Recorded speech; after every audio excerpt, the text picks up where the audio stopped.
কাল রাতে হঠাৎ করে আমাদের সবারই ইচ্ছা হলো কড়াইশুঁটির কচুরি আর আলুর দম খাওয়ার। যেহেতু শীত প্রায় শেষের মুখে আর কড়াইশুঁটির দাম তুলনামূলক এখন অনেক কমে গেছে, তো সেই কারণে সোনুর পাপাও বলল, আমিও ভাবলাম ঠিক আছে চলো। সেই জন্য একটু কষা কষা করে আলুর দম করেছিলাম আর কড়াইশুঁটির কচুরি।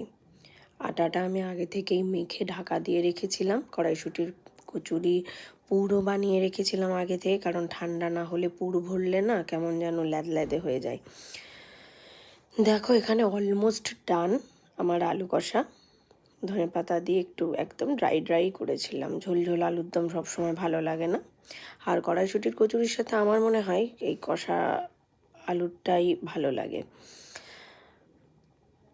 আটা মাখিয়েই রেখেছিলাম অনেকক্ষণ থেকে, পুরো রেডি। এবার পুর ভরে নেওয়ার পালা।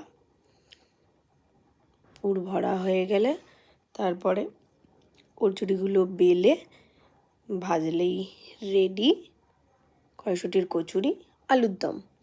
আর রেসিপিটা আমি সেইভাবে শেয়ার করলাম না, কারণ এগুলো সব কমন ব্যাপার, সবাই তোমরা জানো কিভাবে করতে হয়।